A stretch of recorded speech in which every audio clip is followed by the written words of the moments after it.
for hourly workers and a ratification bonus of $11,000 for salaried workers. The cap has been lifted on profit sharing. Many of you know that GM has made $34 billion in profits over the past 3 years. One of those years they exceeded $12 billion in profits, and they were capped, so our members could not share in those profits above $12 billion. It adds money to their personal savings of $1,000. It provides a progression for all current workers to $32.32 in 4 years. It shortens the progression time, and all of the current employees that are regular employees would be at $32.32. It provides wage increases of 3% gross wage increase, 2 years, and 4% lump sums. The skilled trades will get a $1,000 tooling allowance. The legal services benefit plan now includes spouses and additional services. Vacation has been enhanced. Many of our members would be forced to use what little vacation they had when they started, 2 weeks, during the shutdown in July. They will now only have to 1 week, and they will have the option with the other time to use it or go on layoff where they can get unemployment. And there are bonuses built in to this contract for eligible production workers up to 2,000 who retire between December 31st of this year and February 28th of 2020. So I will take a few questions. At this point in time, I want to emphasize that, as you saw today, the UAW is a democratic union. Our members will make this decision, the members of General Motors. That is the commitment of Vice President Dittus and President Jones, and that is what will happen. And understand that it is their contract, it is in their hands, and the decision has been made that they will stay out until the ratification day. And that came directly from the leadership body downstairs. One other issue, while we were in our meeting today, Aramark hit a TA, tentative agreement. Rod? Brian, did you get the specifics on how it is that the ratification will roll out? In other words, is it going to be the same as usual, where there's an educational session and then there's a vote, or will there be education sessions and votes on the same day? There's education sessions that are being scheduled around the country.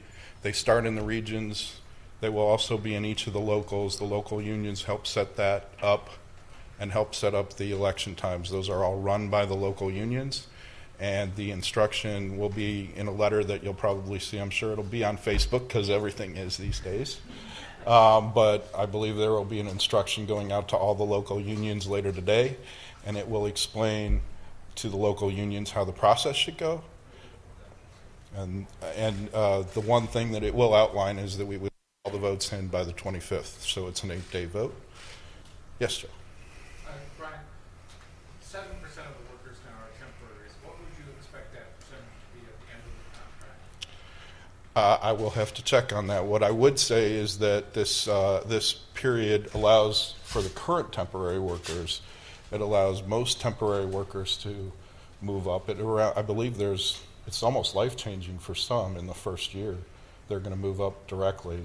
And then they would also, as they move up in this progression to become permanent employees, they get credit for their time served. The one issue I would also point out, by the way, is that there's a provision that you'll see in there that has a 30-day provision, because it has to be consecutive days, but you do have 30 days that if you're off or something like that, that it doesn't count toward that. Brian, is the union all worried about the expedited voting? I mean, usually it takes 2 to 3 weeks sometimes. This is going to be in a week. I believe that we've seen that our members do incredible things. I think our members are incredibly tuned into this contract, and I don't think that will be a problem getting in to vote on this contract. And all 3 plants, there's 3 plants closing still?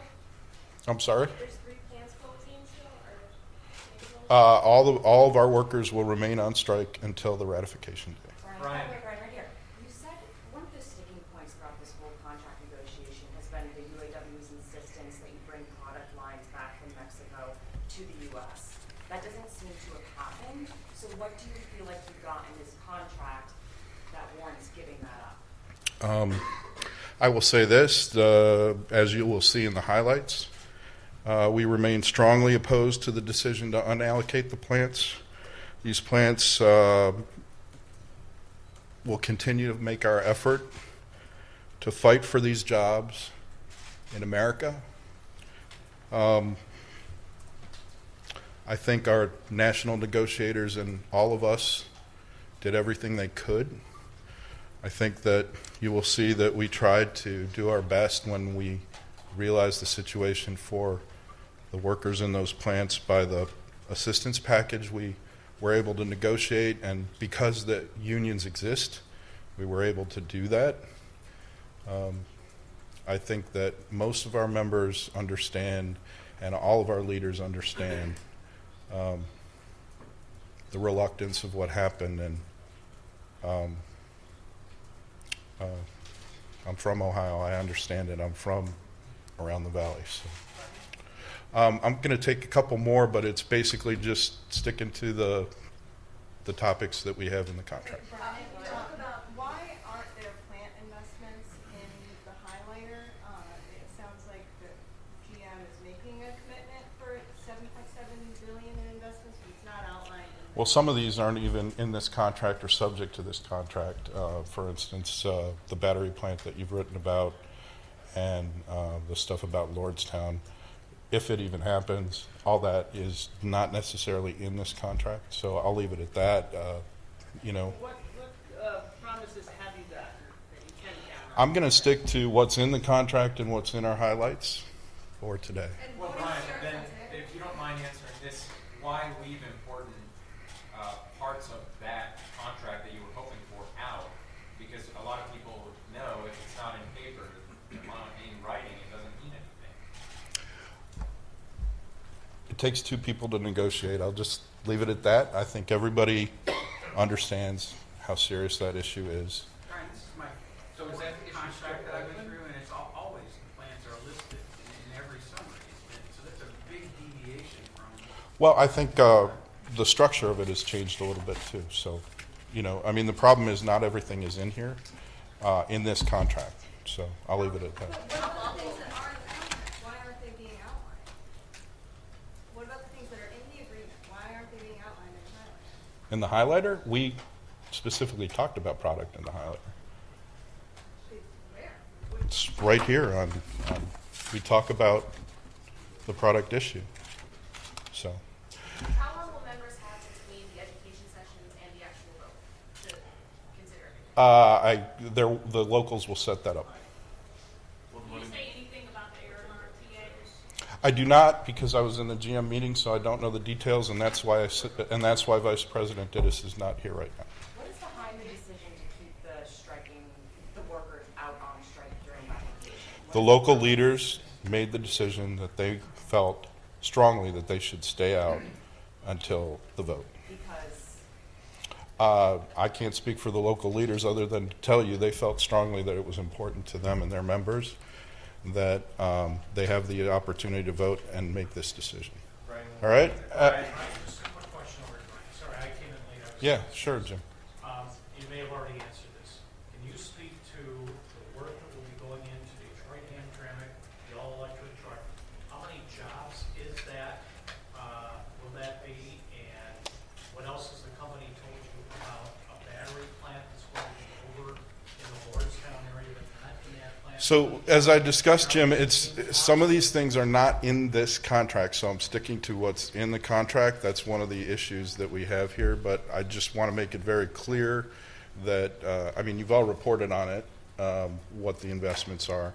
We're in a different situation here where you have some things that are not subject to the master agreement. So with that, I'm going to go. What was the length of the meeting? Why was it so long? What were some of the heated topics that were being discussed? If you've ever been in a UAW meeting, it's very democratic. and everybody wanted their chance to talk. Brian, are the Aramark workers still on strike? Aramark workers right now have hit a TA. I've got to double check on that, but I believe that they do not have to cross the picket line, so they will probably remain out. Once workers vote, how long until final results come? Usually does not take long.